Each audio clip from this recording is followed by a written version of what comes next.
All right, well, I will call this February 10th workshop of the Oyster River School Board to order. And because we are in a fully remote situation, I will read the following preamble. As Vice Chair of the Oyster River Cooperative School Board, I find that due to the state of emergency declared by the governor as a result of the COVID-19 pandemic, and in accordance with the governor's emergency order number 12, pursuant to Executive Order 2020-04, this public body is authorized to meet electronically. Please note that there is no physical location to observe and listen contemporaneously to this meeting, which was authorized pursuant to the governor's emergency order. However, in accordance with the emergency order, I am confirming that we are A, providing public access to the meeting by telephone, with additional access possibilities by video or other electronic means. We are utilizing Microsoft Teams for this electronic meeting. All members of the school board have the ability to communicate contemporaneously during this meeting through this platform, and the public has access to contemporaneously listen and, if necessary, participate in this meeting through dialing the following phone number: 1-603-766-5646 and ID code 461362#, or by clicking on the following website address: http://www.orcsd.org/stream. B, providing public notice of the necessary information for accessing the meeting. We previously gave notice to the public of the necessary information for accessing the meeting, including how to access the meeting using the stream or telephonically, and instructions have been provided on the website of the school board meeting notice for February 10th, 2021. C, providing a mechanism for the public to alert the public body during the meeting if there are problems with access. If anybody has a problem, please call 603-280-4202 or email orcsd-video@orcsd.org.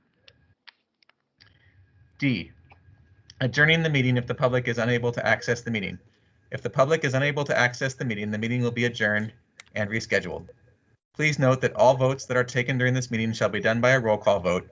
Let's start the meeting by taking a roll call attendance, where each member states their presence. Please also state whether there is anyone in the room with you during this meeting, which is required under the Right to Know law. So Brian Cisneros is not with us. Denise Day? Here, and no one is in the room with me. Al Halland?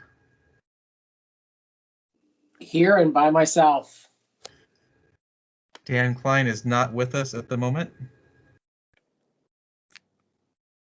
Tom Newkirk is not with us at the moment. UC Terrell? Here and alone. And Michael Williams here and alone. Michael, Okay. can I just make one clarification that where it's a workshop, there are no motions that can be taken. This is a conversation amongst the board about how to improve communication strategies. Just the Absolutely. preamble noted that they would vote, and I just wanted to make sure people knew that wouldn't be. Yes. All right. So, and did I just see somebody join? All right, so Dan, Dan Klein. So Dan, we just finished reading the preamble. Can you Hey guys, sorry I'm late. Can you confirm that you are present and if there's anybody else in the room with you? I am, and there is nobody in the immediate vicinity. All right. Thank you very much. All right. So when I requested this discussion initially, I was interested in three things. I was interested in gaining consensus around defining the communication support role that we have in the proposed 2021-22 budget. I was interested in determining if we can bring this person on earlier than July 1st. And I was interested in considering if there are other changes that we need to make more immediately in our district communications. And then in reviewing the questions that everybody was invited to submit to Wendy and Jim over the last week, it's clear that there's some different ideas about and different concerns amongst the board about how we communicate and what our concerns are. And so I think everybody received earlier today Wendy or in packets, kind of a collection of distillation of some of the questions to guide us through where are we now, where are we trying to get to, and looking at some of our needs in a more specific way. So to that end, that was kind of the way I wanted to approach this, by looking at what does our communication look like now, what's working and not working, give everybody a chance to highlight the couple of issues that are most prominent in your mind. And once we finish with that, move on to what needs to be communicated. And the way I would really kind of capture that is, what does success look like in the realm of communication?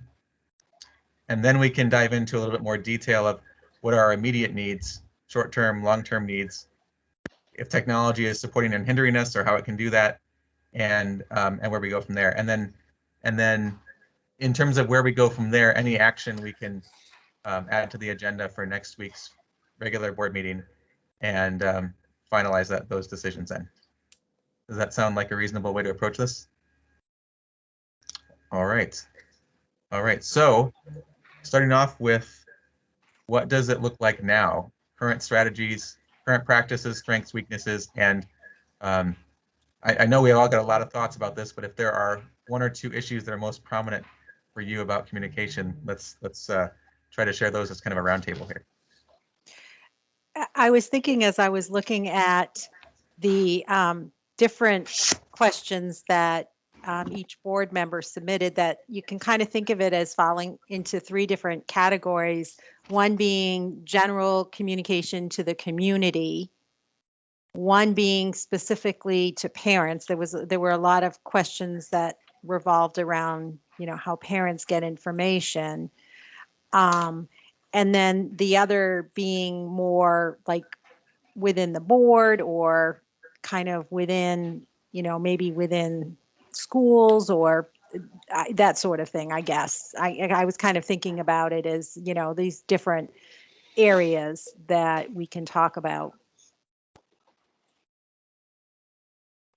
Do you want to go on from there, Denise, in terms of a couple of areas that are most significant for you? Well, my question definitely revolved around community, and I think each of us, probably it's because part of our perspective. Like, I don't currently have students in the school, and I, looking at some of the other questions revolved more around, what parents, in terms of how they get communication, that sort of thing.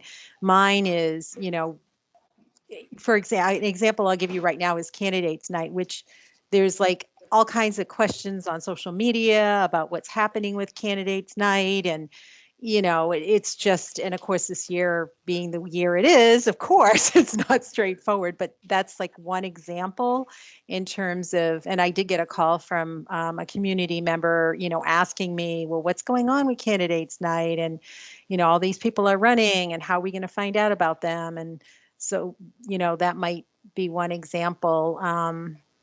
The other category that I was looking at, again, was, as far as school board and how we get information to make the decisions that we make.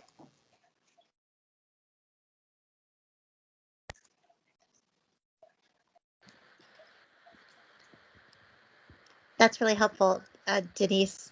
I can go next.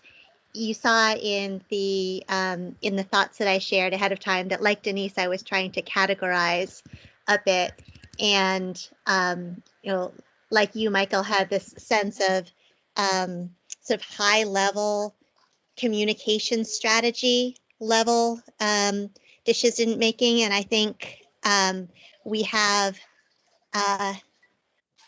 sometimes the good work that we're doing in actually developing the strategy and the content isn't shared in a proactive and consumer focused way with the, I'm thinking the parent community, but the community at large as well.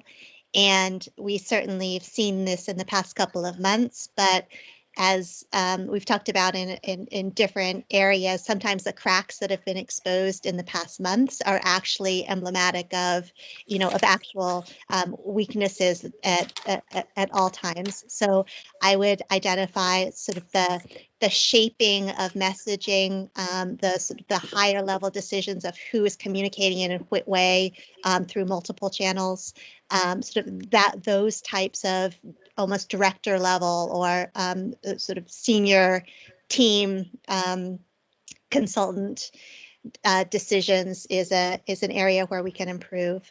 Then, certainly the more tactical copy editing, as well as our technology, such as our website, and the student communication and anything that we need for our crisis management. So, Michael, you had asked us for 2 areas that we would focus on in addition to that top level communication strategy. I do think there's a need for us to update our website and to think more strategically about all the different channels that we have to reach people. And this sort of goes with being intentional about it, about how we get messages across to busy people in the ways that isn't information overload, but gets it to them when they need it and when they can find it afterwards. All right. Al? Well, so to start off with it, I think when you look, in our packet, there's a survey that goes to ask parents about communications. And so I think that it's symbolic of my first question. It's too vague. It doesn't tell me anything. It's like, specifically, I want to know what are you looking to find, and can you find it? What are specific problems that the community is having with our communication? Because you can't address a communication problem if you don't know what their issues are. And there hasn't been real specifics. I mean, some people will point out it may be our website or a mailing or whatever, but I think that's a good starting point to find out what people's issues are. The second is that we live in an unprecedented sea of information. There's just so much information that you can't find anything. And so to me, again, I pulled up and I've gone on Schoology. Is there a platform that we can use that is a two-way communication? I mean, specifically what I would like to see is when I pull up on Schoology, it's kind of set for me. It'll have like the grades are there, and maybe there's a warning, hey, don't look every day or every 2 minutes at the thing. It gives me kind of guidance. The guidance really goes to my question, how can I catch a problem before it's a crisis? And so how can I utilize that system when I look at the grades, that in there, it's not just one-way communication, it's two-way. I can simply click on something, contact the teacher, and all the information, whether it's surveys or things I need to know, it's all there for me. And it's in our own platform, so there's not a lot of noise that's sitting there. I think that's the big push I'd like to see. It's like the websites, it's like everybody, it's simplicity, simplicity, simplicity. Make them simple. Don't get all fancy with stuff, What do I need to find? And specifically ask parents, what are you looking for when you go to a website? If I'm not finding it, and I have like the patience of a mayfly, if I'm not finding it in like 10 seconds, I shouldn't have to be hunting. We should have pre-thought what parents are asking for and put it in a really usable form. So, and then as we begin to think about a communication specialist, really, what are we asking this person to do over the next year? And since we've only put a $50,000 startup into it, how do we know if we were successful? What are the metrics to measure if this position was really good? Is this a good use of money? I think that's it. Just to address the in general terms what you said about Schoology, we did ask the tech integrators to put together a summary of the capabilities and access of Schoology, and I think the board received a copy of that, of the slides earlier. We decided to hold off on asking them to deliver that presentation for next week's regular board meeting because it does a couple of things. One is that is, in a sense, it's looking at solutions rather than our challenges. So we didn't want to focus too much on that as a tool at this point when we're talking about communication in general. And it also gives the tech integrators that are going to be presenting that a chance to have a little bit more insight from this or from Todd and Jim about what we discussed this week and be able to respond to some of the things that we raised this week. So I'm looking forward to that as next Wednesday. I think Al raised a really important point about feedback. You know, what we learned from this survey, which was not a ton because it was a part of a longer survey. But I think that is a real gap or area of weakness for us, is how we are understanding what our communications needs are. You know, we don't, none of us have the capacity to, or the expertise really, to do a full needs assessment and come up with a communication strategy or communications plan for improving our communications. And so I think that's one thing that I'm hoping to get out, is that a next step is a much deeper analysis of where our strengths, weaknesses, and needs are, you know, beyond what those of us who are not representative or particularly expert in this area can provide. Good. So Tom Newkirk has joined us as of about 6:16. Tom, we read the preamble earlier, but I just wanted to confirm that you are present and able to hear and see us, and that if there's anybody else in the room with you. We can't quite hear you yet. I'm by myself and I can hear you. Great. All right. Thank you. So, and just to catch you up on where we're at, we were working our way through kind of the question, Roman numeral 1, talking about current practices, strengths, weaknesses, and a couple of most prominent issues. So, and I was going to turn to Dan next. Thanks, Michael. So I'm having a devil of a time with technology. I don't know if you guys are having trouble with audio cutting in and out. It might just be on my end. So I'll apologize in advance if I start blinking. So to build on something Al said, I guess I'm always looking for opportunities to sort of lower complex issues to a lowest common denominator. One of the ways I've come to think about communications and you know, in terms of how we might get help with that, is sort of the inward look versus the outward look. So the outward look is something we've talked a lot about, and how to be more strategic in how we push information out to the community and to the parents and to the students. The inward look, I think, is maybe a little more nuanced, and something that Al's, I think, hit on a number of occasions. Somebody that has the expertise to sort of test and analyze what we already have in place and how well it functions, how efficiently it functions. And so, you know, Al's talked a lot about how, you know, as a parent, do you find what you need relatively quickly, or, you know, do you find yourself sort of rummaging around? Our parents, generally speaking, are more than capable and willing to get a lot of the information they're looking for on their own. And I think we can go a long way towards tapping into that by making things easier to find.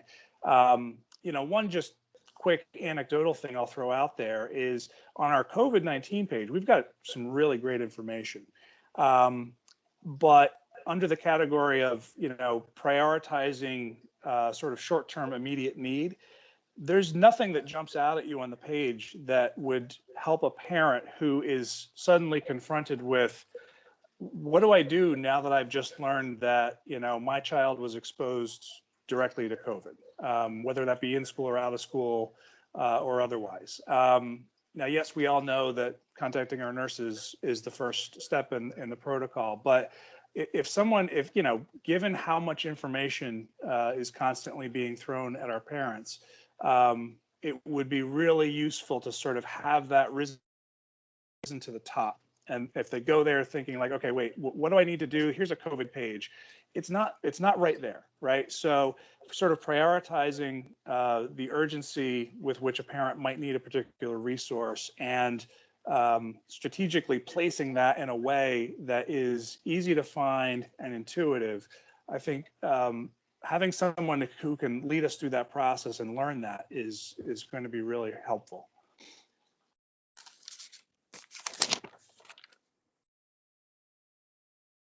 All right. Since Tom just joined, I think I'll take the liberty of going next. So first of all, I want to acknowledge that a couple of things. One is part of the reason we're having this conversation is because we have a school community that is both willing and desiring of a lot of communication. And that's on the side of school district employees, teachers and staff and administrators, as well as on the side of parents and the community. And the situation with the coronavirus pandemic has just highlighted different channels of communication than ever before. And the dynamic nature of everything in our lives right now, adapting to situations has just increased the need for it. So I want to acknowledge that. And also the accessibility of, even if we find challenges in some of the modes of communication, the accessibility of folks in the school community that are generating that communication to answer questions, to do follow-up, that has been, I think, really good too when I look at the strengths of our approach over the last year. When I think about the two issues that are most prominent in my mind, I went and looked at how many emails I had gotten from the school district since the start of the year that were not specifically related to my kids. So not an email that, hey, your kid is missing this assignment from 2 weeks ago in science. No, these are general, either school messenger or to the whole class or whatever type emails. There were 49 of them, and since the start of the school year, so that's 7, 8 a week, something like that. And a lot of them, if they were sent through school messenger, all I get as a parent is a link, so I can't go back and search them. So for me, it's the organization of all of that information. That's all important information that I need to be able to find, but I need to be able to find it later also. So how do we make that information that we're sharing accessible? And I think that kind of dovetails with what several other people have said, including what Al said about platform options for two-way communication. And then the other thing I wanted to mention is the consistency in how that communication is written, and how we approach it. Some things are super clear, super detailed, easy to find.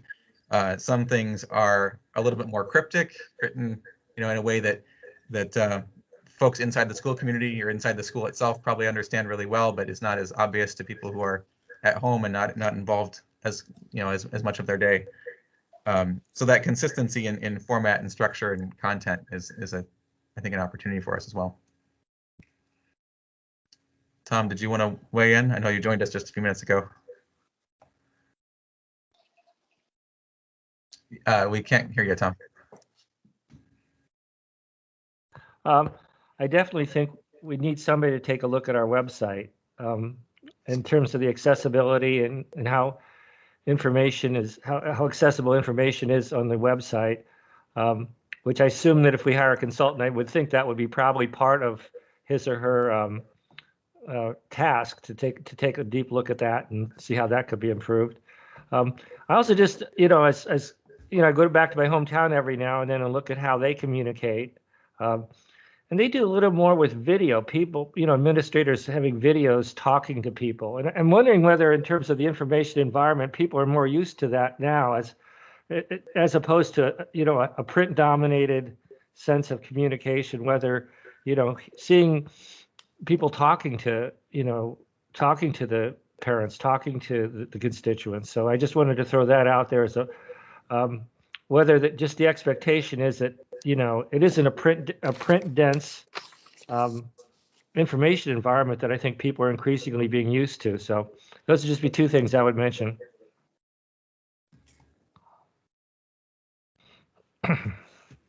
So I think we've kind of touched on this. Well, before I move forward, are there any of those points that anybody wants to comment on further or dig into a little bit more? I think that's a good. We covered a lot of ground there. Al? I just have one actually, because you said about, right now is an unprecedented time for parents. They've been, and I think I mentioned it at the last school board meeting, they've been thrust into a role that they're not necessarily trained for or that they have time for. With the hybrid models that are being there, they're being asked to do a lot more, where before it was just, I have to get them on the bus for the day and I have to get them off the bus at the end of the day. But right now, there's much more they're being asked to do and to monitor. And so as we look forward to this year, what can we do to help facilitate a better experience for the parents?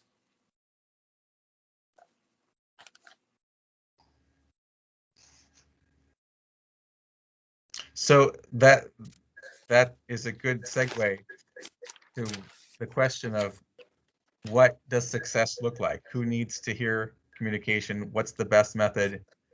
You know, thinking about that at different levels, classroom, school, full district.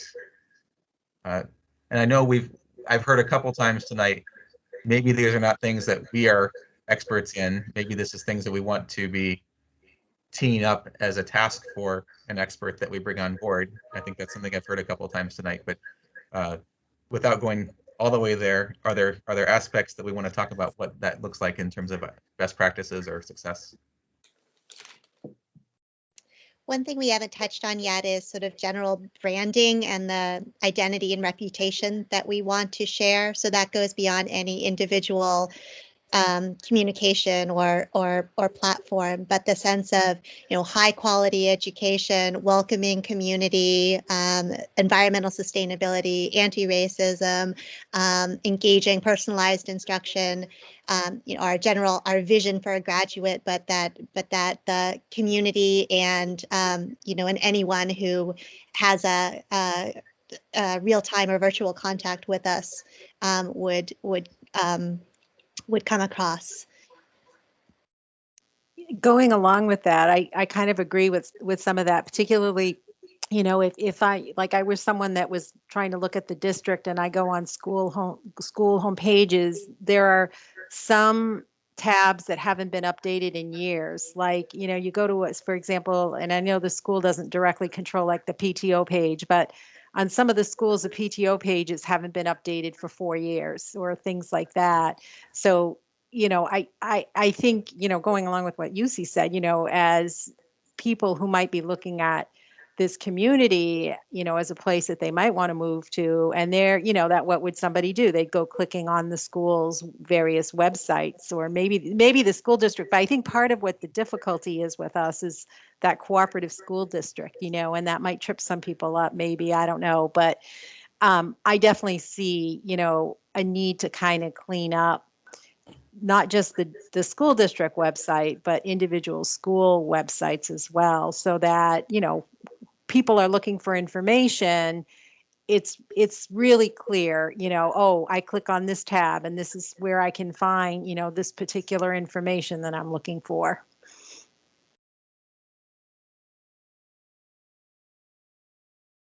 I think that's a really good point. The intuitiveness of where to go find.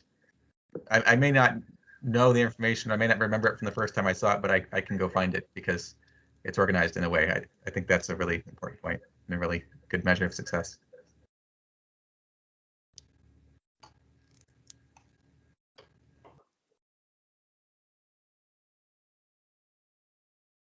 Sorry. Maybe Can you guys hear me? just one other piece.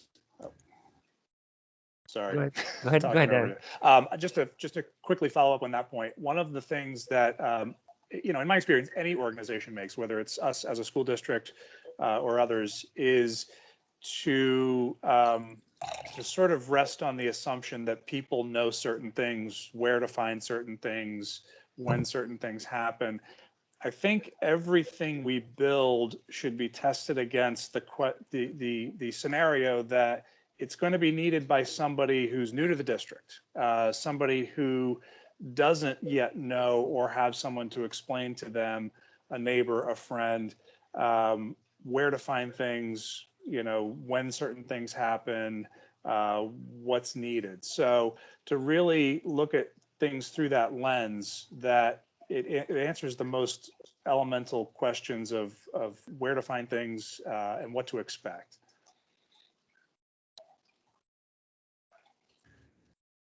I'm going to throw one more measure of success out. I don't know, Jim, Todd, how much of your time is spent in developing and following up on communications. Same thing at the principal's level, but I'm guessing it's a lot of your time. And a measure of success of a communication strategy is that taking up less of your time, that it being more efficient for the users of the system. I would welcome that. As would I. I Tom, think I- one oh, measure go ahead. is that there's consistency across communications, and by that I envision, for example, a a protocol document for building administrators and anyone who is writing for example, what is a survey? Do we call is a survey only when we are gauging people's opinion? If we are asking for family commitments, do we call it something else because the word survey is confusing to recipients? And sort of at that meta level or that feedback loop level, if one communication goes out and to continue with this example, the word survey is used when it is confusing to constituents to receive that.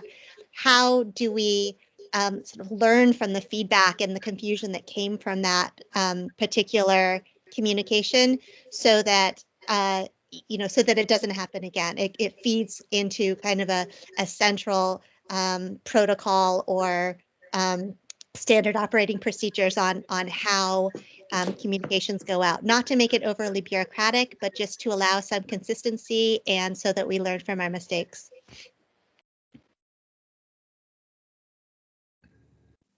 I'll throw that out one thing on that too. It's like it's back to what I said in my questions. It's catching a problem before it becomes a crisis. So it's like, when you identify a problem and then you begin to react to it and you react effectively and deal with it, and it doesn't mean that crises won't come up. I've been doing this long enough that they do. But it's like if you can minimize that, and it's like minimize the disruption that occurs when something becomes a crisis, that you can actually work your way through it and have it fit with what you're trying to do more strategically. Tom, I think you were starting to say something earlier. I was going to build off what Yuzi was saying just in terms of branding, because if I was thinking of what I would want to highlight, I think teachers in our district are the terrific strength, and the individuality of those teachers and how we foreground that as kind of a signature of the district is we have teachers who make decisions, have a good degree of autonomy, and have done pretty amazing things. So that's what it was kind of a build off of what Yuzi said.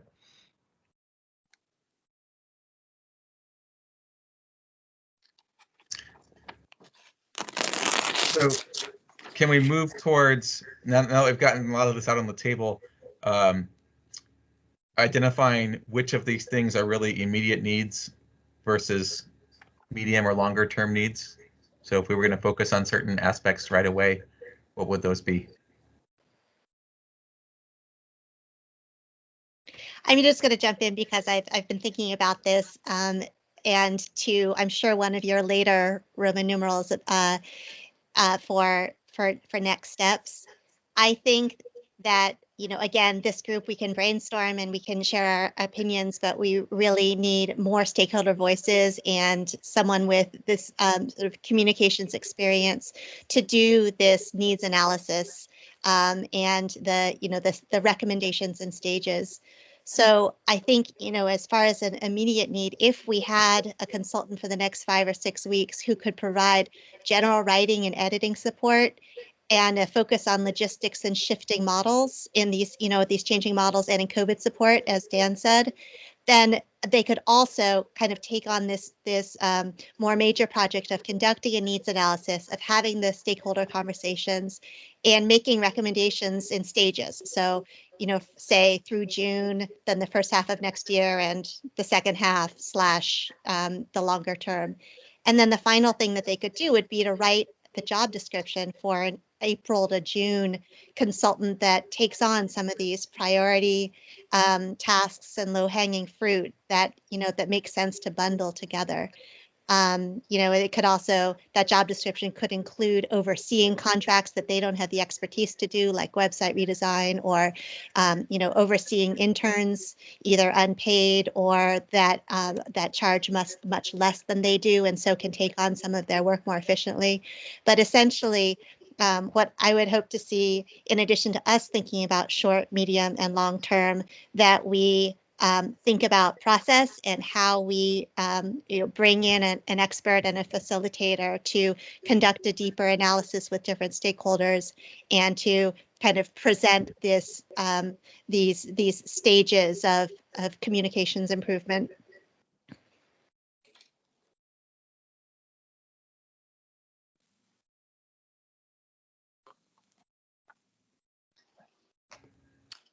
I think that's right. I think, we've talked before about how we don't want to, we never want to just throw money at a problem. We never want to just try to address a problem in the early stages broadly with, an investment in technology. We need to better understand what it is we need and what we want to do. And that's going to inform our thinking on that long-term investment in, who's right for this position, what sort of supports they might need. The analysis piece is incomplete at this point, in my mind. And, someone with a skill set to convene, for example, a group of parents with the parents sort of workshop some of the frustrations. And I think they'll find a lot of really good ideas for how to simply do things differently rather than reinvent things or necessarily invest a lot of time and energy in broad sweeping changes. There might just be simple strategies in the short term that could be identified that would really, to Michael's point earlier, lessen the burden on our leaders in the administration and the schools who spend perhaps an inordinate amount of their time addressing things that if better thought through and organized could be answered for more parents or all parents.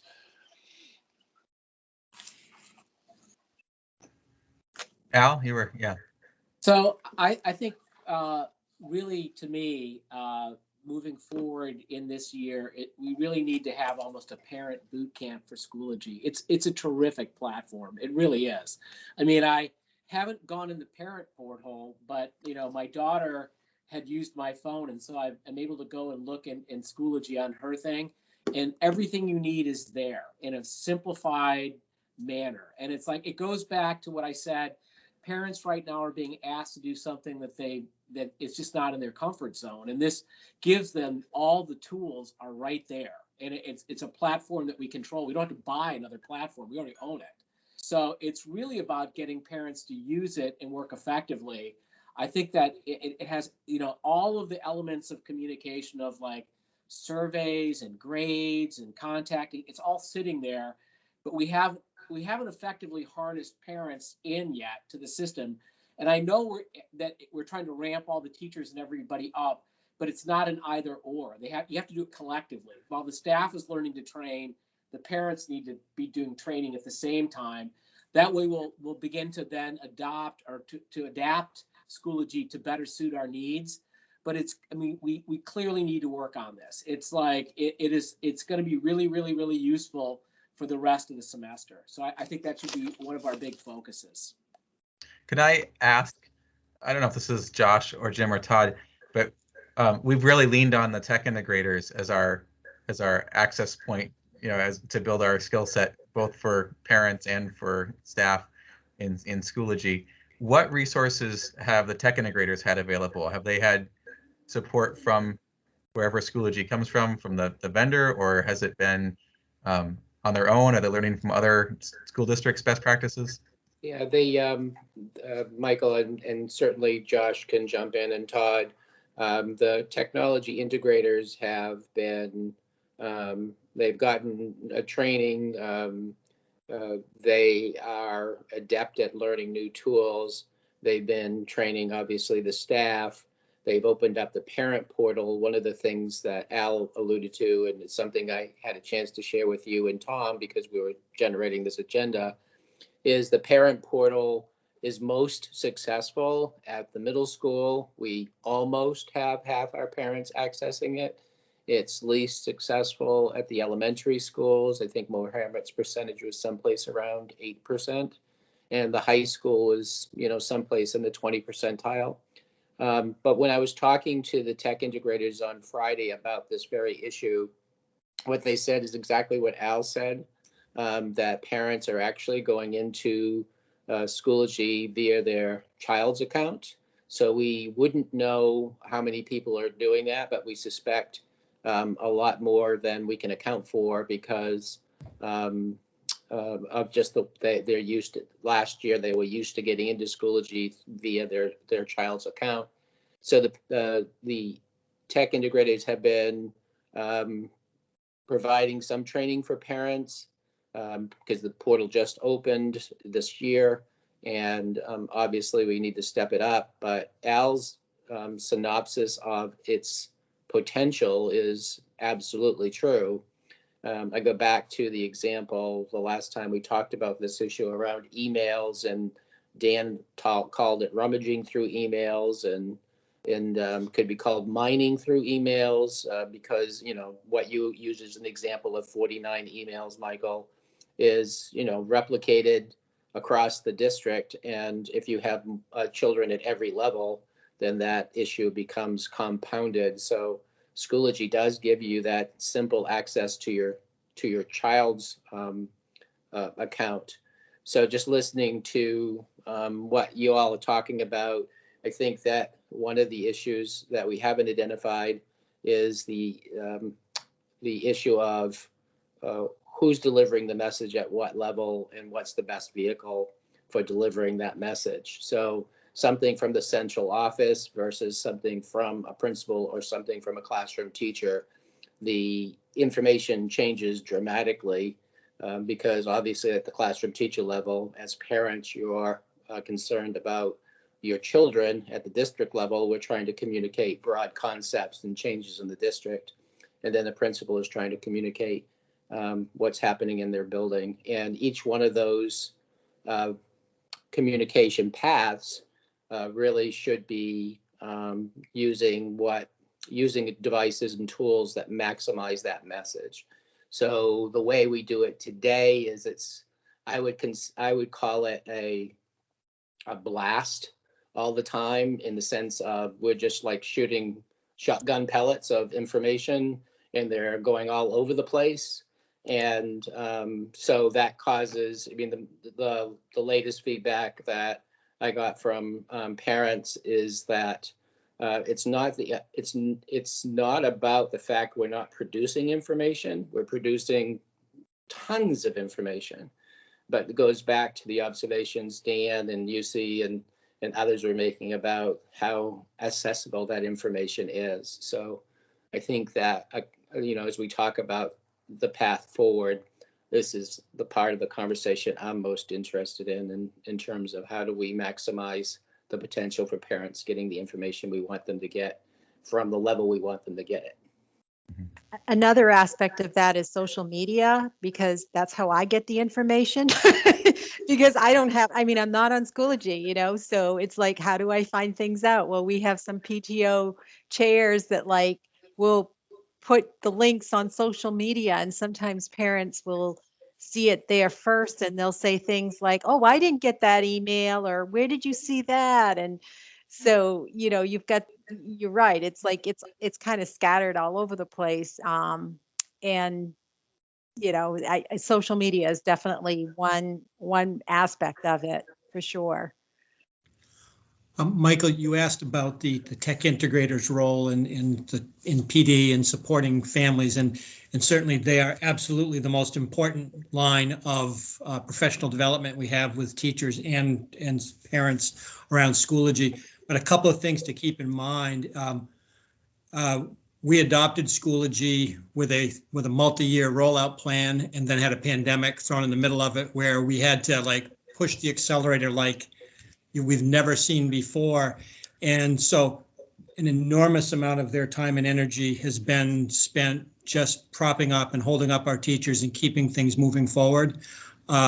So it is true, and I 100% agree with what Al said. Schoology has enormous potential as a communication tool, but one of the things that makes it really work well is it's personalized, and the only way it's personalized is if all of the information we're sharing as a district is somehow accessible through a group or through a page within Schoology.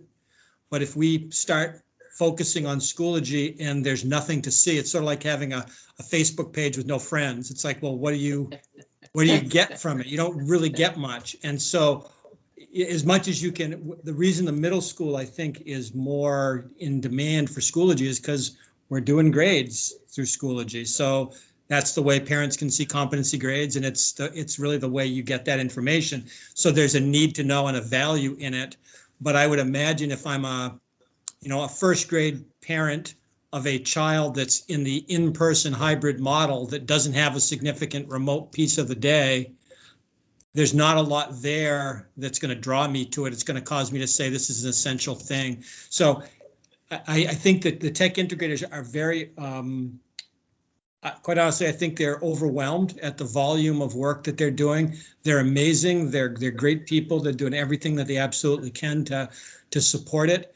But I think if we went to them and said, okay, now we need to also push parent training on top of that, I think it would be overwhelming. And so, and quite frankly, I don't know that it would get the result we want. I think pushing something when it's ready to go, obviously people are going to see the need and see the value in it. So I would just caution that. One other thing, which is another thing that kind of ties into this, you did approve a while back tech para positions that we have been advertising for and have not really had any luck yet really hiring people for those positions. But the purpose of those tech para positions largely was to be sort of that in-time parent support when technology issues come up or need those kind of things, which I do think that's a significant piece of our communications issues, is how well the technology is working, particularly in the pandemic. So just a couple of thoughts.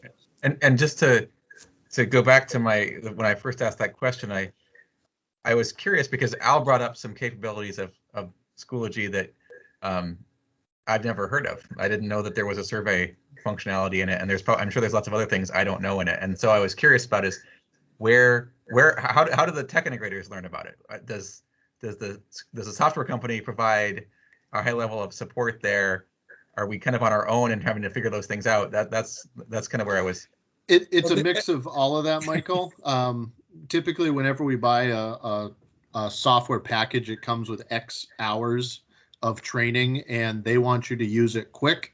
And the implementation team wants to kick you out the door, and then you're on to support. So when we initially rolled out, we did get some time. We call support a lot. Probably every other day. There's a lot of trial and error as we rolled out very quickly. So as teachers want to try something or the tech integrators or anybody, it's kind of like, let's see how this works. Let's try it with a small group. What worked, what didn't work, let's pull it back. Let's refine it. Let's try it again. So it's a little bit of everything, but Schoology was a little light on the training. I wish there was more that they provided out of the gate, to be honest. But we have had some.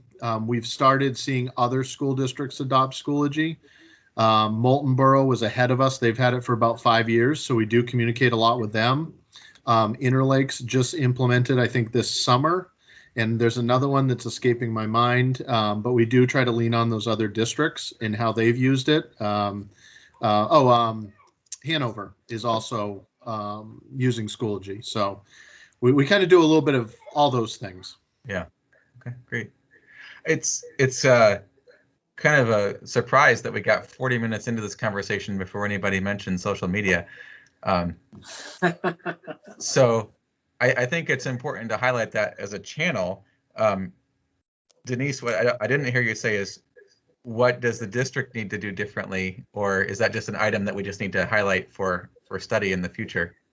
From your perspective or others? I mean, it just, I guess, to be aware, and that sometimes parents turn to social media because they're not getting the information they need from other sources, or they've missed it. It seems, I see a lot of, oh, where did you hear that? Or where did you see that? Like if somebody posts something on, for example, the high school site, for example, and then, or sometimes people will forget something that they did see elsewhere, and so they'll post the question on the page, like, what was that again about caps and gowns, or something like that. So I'm not sure. I mean, I think it just speaks to the larger issue of having information that's easy to find on school websites, because obviously the issue with social media is you don't always get the correct information, or it might create anxiety in people if they see something posted and they say, wait a minute, I didn't get that information.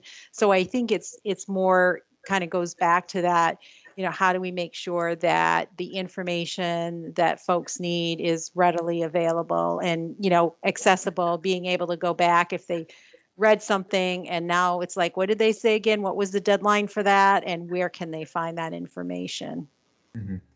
I think so. For social media, it has absolutely a role in getting information out, sort of bite-sized, perhaps temporary information. And then on the other extreme, closer to brand, like it or not, we're in a world where social media helps to influence opinions and influence people. And so I talked earlier about the sort of a somewhat static brand, right? I mean, our brand may be that we're dynamic, but it's a static dynamism.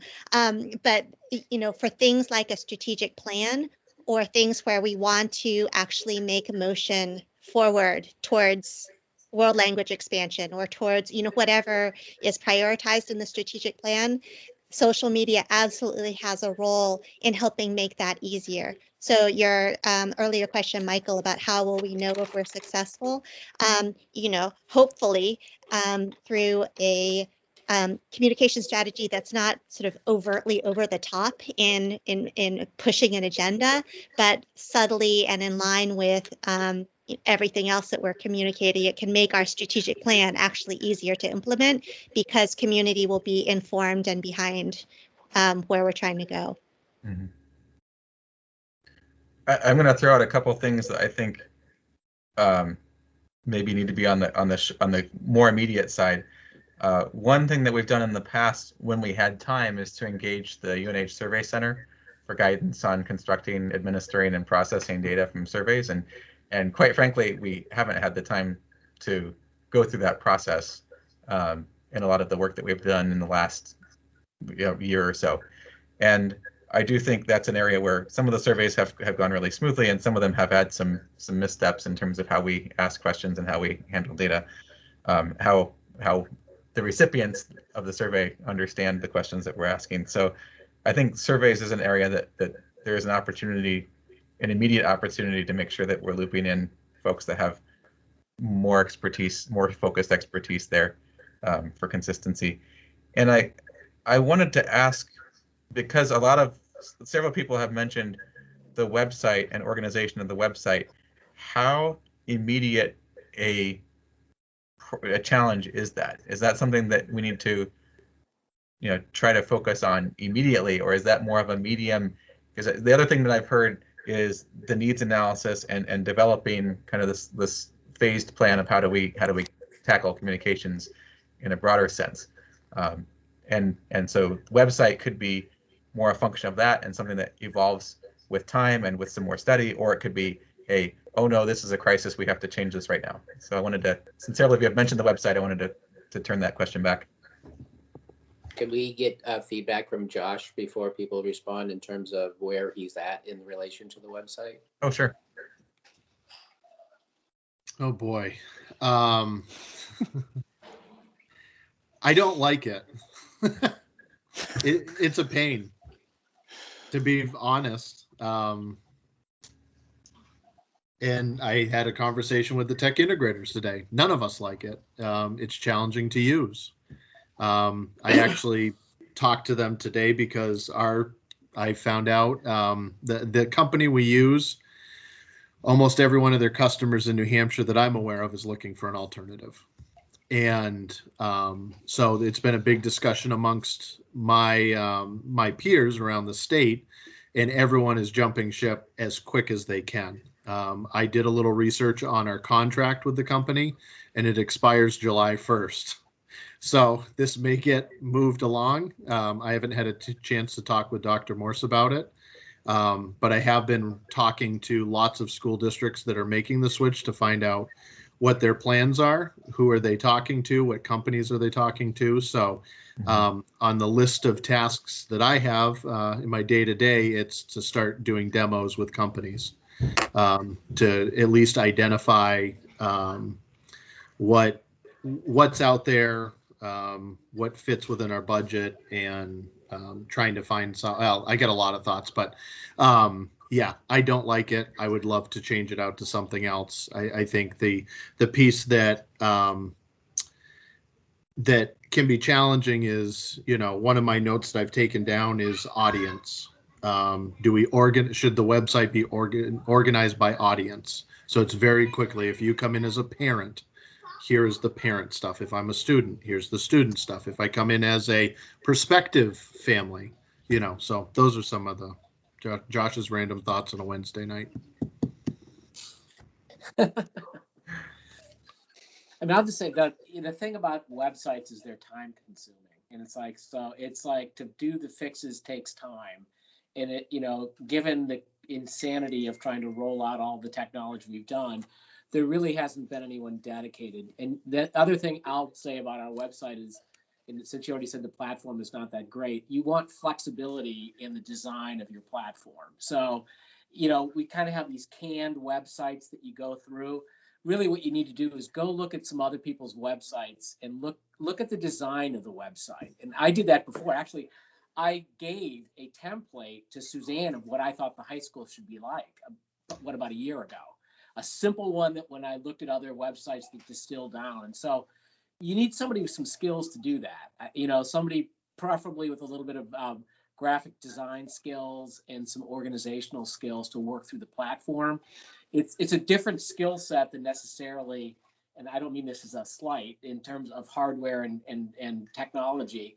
It's a separate skill set that we really need to look into. So, I mean, a good starting point is identifying, we've already said at the beginning, what is the critical information you're trying to convey, and then placing it in a really simplified way on the website. And don't get caught up in 50 drop-down menus and all this stuff. Really, really simplifying it, the design. And I'm assuming that a lot of the structure of the website today comes from the platform that we're using. And I say that because when I look at other districts' websites, and I'm assuming these are the ones you're talking about, they use the same one. There is a lot of similarity in how they are laid out. One of the, sorry, I was just going to say, one of the challenges that schools have faced, and I want to say it was probably started about 3 or 4 years ago, and why a lot of school districts have gone to a more templated format is there was a lot of people putting school websites into accessibility scanners, and it was a really quick way for them to file lawsuits and saying that we were not being accessible under federal regulations. And so a lot of school districts, that really freaked people out pretty quick. And back to Al's point, there's one thing to, put together a website. There's another thing to make it look nice and be functional. There's another thing when you're layering on very specific standards that have to be followed, or you're getting sued. And so that's a big thing that's really come out over the last probably 5 years now, is trying to offload that liability to a third party that, quote unquote, guarantees accessibility through their accessible templates. So that's why you see that a lot. And it calmed down. Federal law. Yeah. It calmed down during COVID, but I've heard that it's starting to pick back up again. And it started on the West Coast, went across the Midwest, hit the East Coast. The one that I can think of, I know for a fact at least 2 or 3 in New Hampshire got sued, and they were required to fix things very quickly. So, Josh, good to hear you have in mind looking at other platforms, and that there's probably some good lessons learned by other districts that are maybe doing this a little bit ahead of us. You mentioned you talked to the tech integrators today. Is your sense that that the parent's perspective is in terms of the accessibility, how intuitive what we have is, and I guess the answer to the question is what are we looking for? Do you feel like you have a solid answer to that question, or is there an opportunity, and could we support you in a good way, the perspective of parents, to sort of work through some of the objectives in what we're looking for? I think back to years ago when I worked for a trade association, and we had sort of accumulated some of the issues that our members had in terms of our database and how it affected our communications, and it really helped us to ask good questions of prospective database providers, who in some cases we were able to eliminate right away. They just didn't do or have the flexibility to do what we wanted.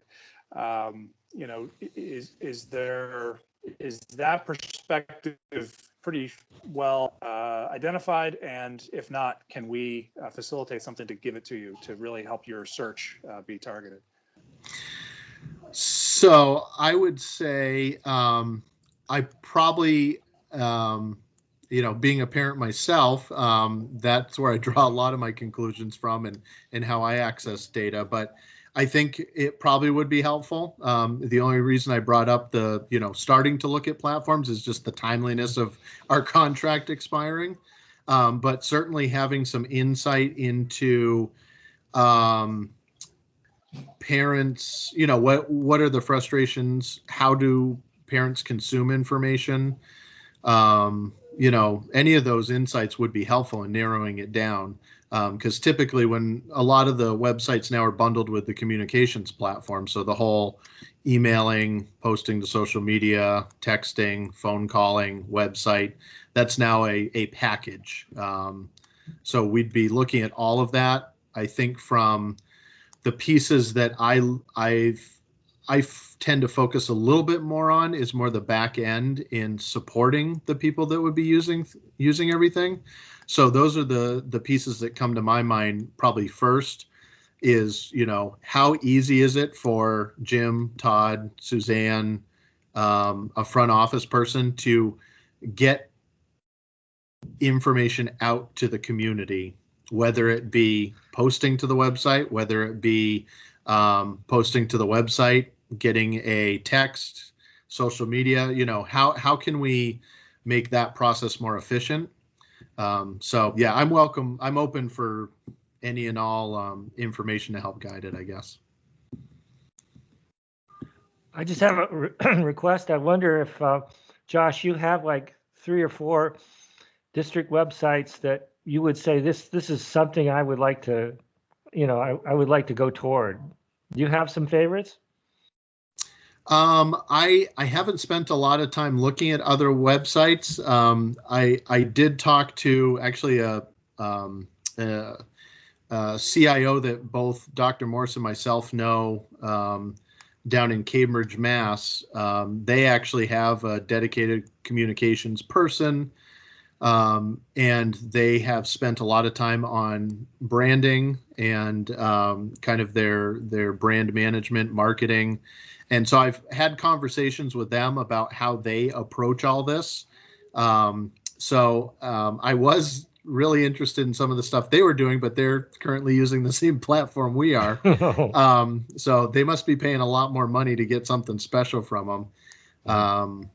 But I think a lot of this does go back to, trying to identify what the root problems are, so that we can talk about, what are the desires of the community, what are the needs, and then apply that to, the tools we have, the tools we're looking at. But I'll start looking around. I know the tech integrators have some that they really like, but I can't think of any off the top of my head that really jump out at me. I see bits and pieces of them. There's not one that I find like, oh, this is great. I'll find a section of it that I'm like, wow, I really like the way they laid this out visually so that a large amount of data can be consumed quickly. Things like that, or how easy it is to find something. But I'll certainly look, and certainly if if there's something that you guys like, send it my way and I'd be happy to look at it. Thanks. Are you also interested if there's any that we don't like?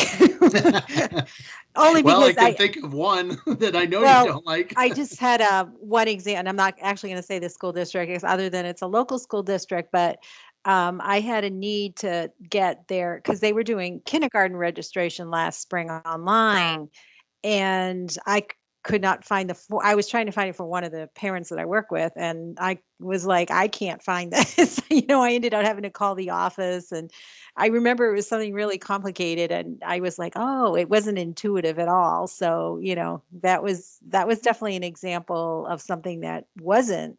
And to be fair, that was something new that they had added, because it was this need all of a sudden where they had always done kindergarten registration in person, and now they were trying to go to an online form. And so it was kind of tacked on to what they already had. So I'm sure that was probably part of the reason that it, was the way it was. Yeah, I had one thought too, is like, since we have a constraint, there's always the problem of, can you do just one more thing for me? And it's like, and so I would like us to try to avoid that. Rather than adding one more thing to everybody's plate, let's do what we're doing more efficiently. And so, adding staffing, we've proposed this position to do, but within our current staffing, how can we be more efficient using the people we have to get the information out there? That we aren't saying, hey, let's just learn this one more piece of software and do this one more task. That we actually, it's built within the system that we already have. And that sounds like it leads us down a path of being more deliberate about figuring out what the strategy, what the requirements are in parallel with Josh's search for a new provider, so that when we are ready to go, it meets the whole host of needs.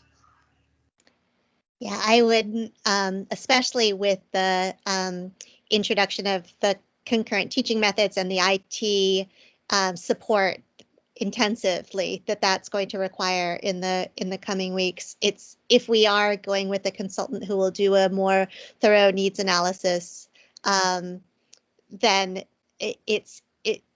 that probably could direct Josh's outreach a little bit more specifically if we know what those needs are. Mm-hmm. So I think that I think that when we look at next week's regular meeting, we need to provide some level of support or direction for laying this groundwork. And I think there's a couple different ways we could approach that. Jim, I don't know if you would like to lay out some different avenues.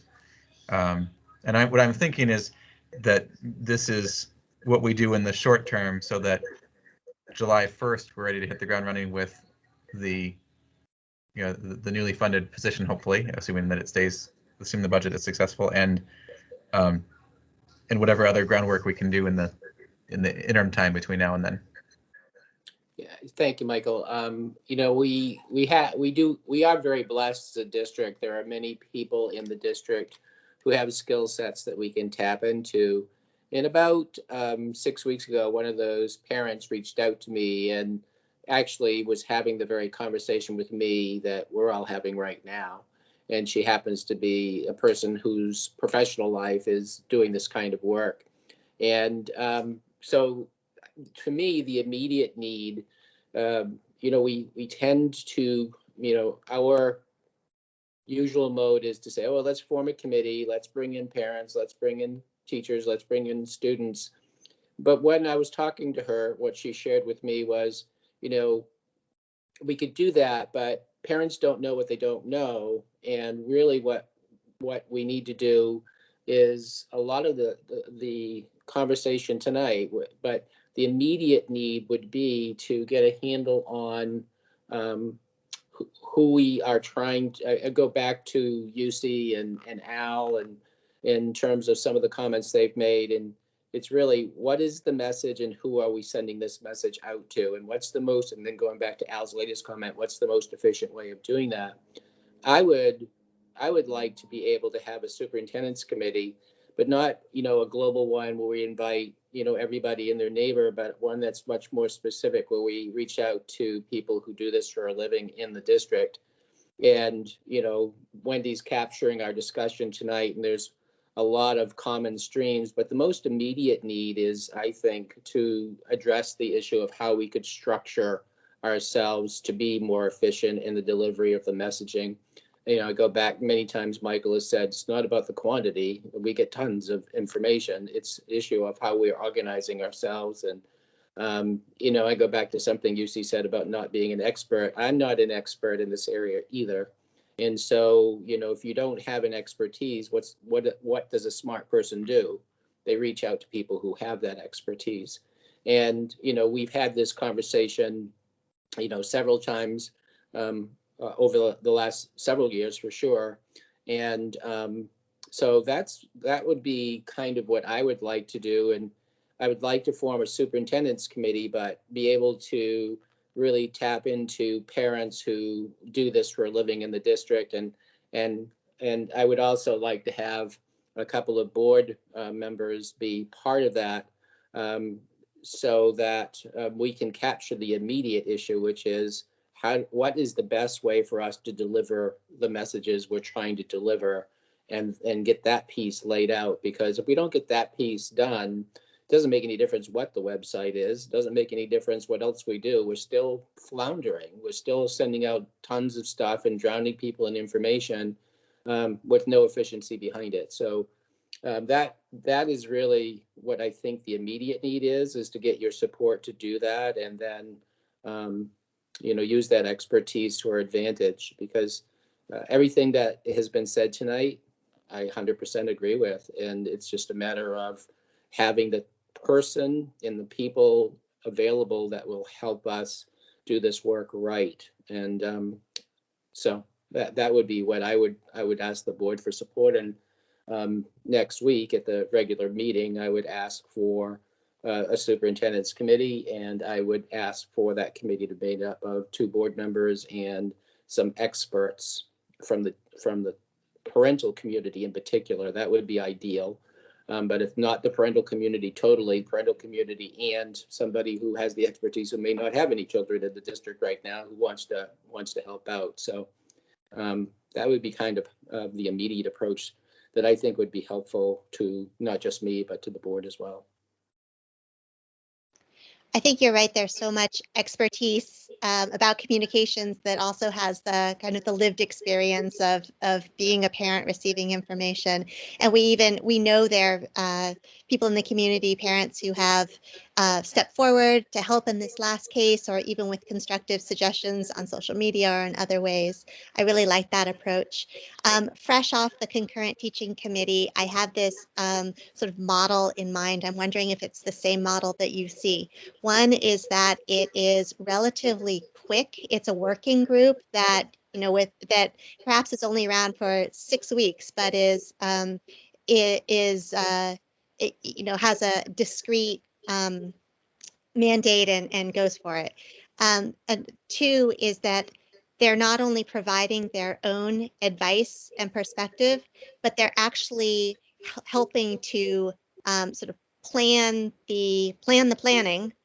And 3, they're actually conducting the stakeholder conversations, or they're going out to do the research.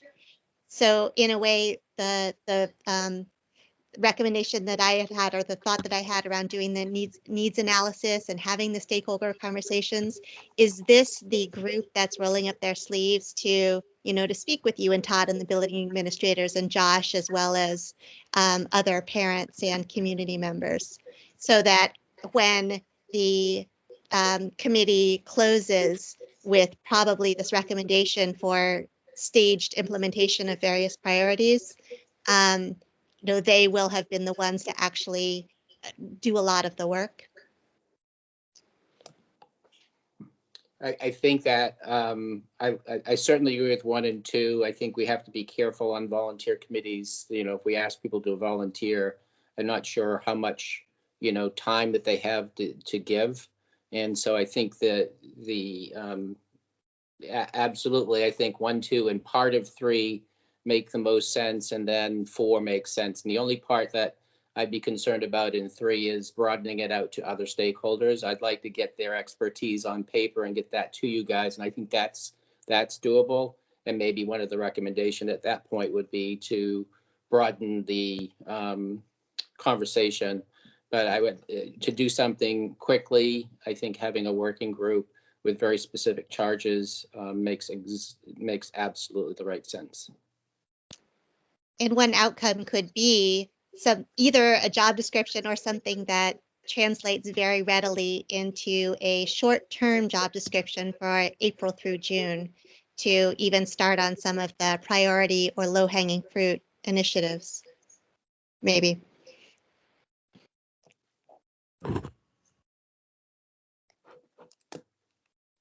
So I'm just thinking about the next meeting. Then would Jim, you draft a charge that would come? Would that be the way to do it? Yes, and the long-term goal that I have on the agenda is very close to what can be translated into a charge based on what I've heard tonight. So I think so. I'd like to be able to bounce it off, you know, you and Michael at the very least before it gets to the board level. Okay.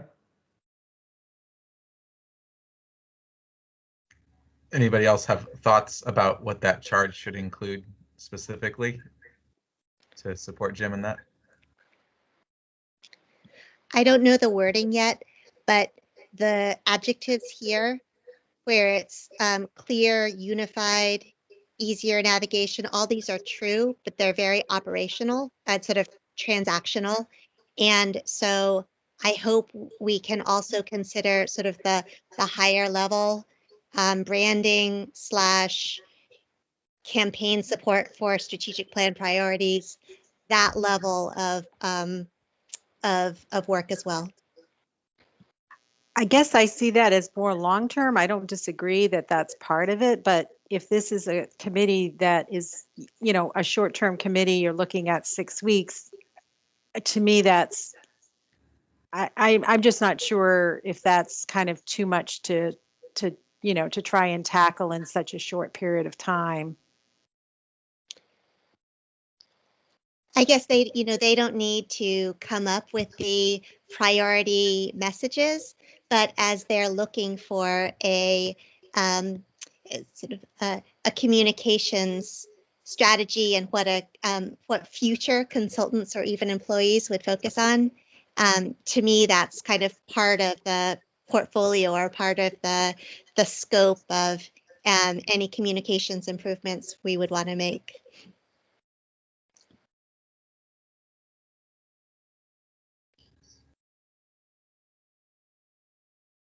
So I think I see that committee as doing a lot of, you know, a lot more comprehensive look at some of the conversations we've had tonight. I think we've all acknowledged that this is not necessarily our core of expertise. It's certainly not mine.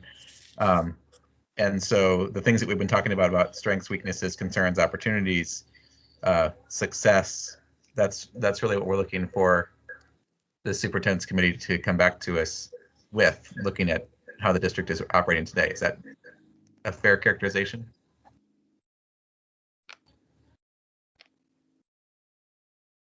Yes. I saw a head nod from Al, but okay. Sorry, I'm muted. Yes. That's a good characterization. It's the challenge of the remote environment. It's the. All right, so that sounds like a path forward. We've covered most of the ground on the agenda that we had set out for tonight, and I think that's a good place for us to give ourselves some room to wrap that up next week in the regular meeting. We didn't go into some of the detailed questions about how we can determine parent satisfaction and problems with our current communication, what information needs to be linked in, where should specific information live. I think the sense that I'm hearing is that those are questions that we pose to the superintendent's committee to answer from a more professional perspective. Is that a fair understanding? Or if anybody would like to share some thoughts on those, this is probably the right time to do that. That was why I put them there, Michael, is just to kind of, prime the pump. I did expect the committee tonight would answer them, Yeah. but those are the questions that I thought should be answered by a group. I just want to ask a question, which is not showed up, really doesn't show up anywhere here directly, but it's one that we've kicked around a little bit in the past. For outside of family district communication, do we need to think about a proactive, like an email service or something like that? Is that something that we want to put on the table here? Is that something we want to leave open for the communications committee to take a look at?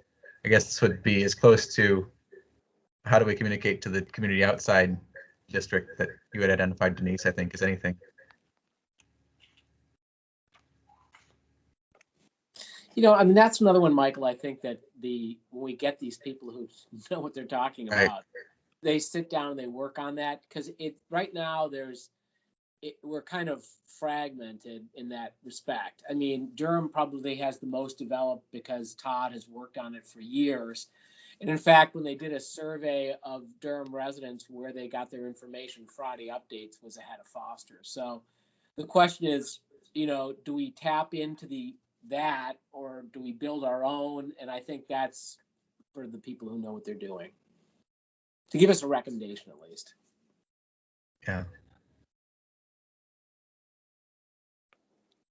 All right. I appreciate the time and the thought in this discussion tonight. Thanks, Jim and Josh and Todd and Wendy, Alex, for the extra meeting this month, as well as the board. Any other thoughts before we wrap this up? Yeah, I just appreciate the guidance from tonight. I think it was helpful. Yeah. All right. Well, I think given that this is a workshop, I think I will declare us wrapped up for tonight. Thank Thank you. you, Michael. Finish the meeting. Okay, thanks. Good night. Thanks, everybody. Bye.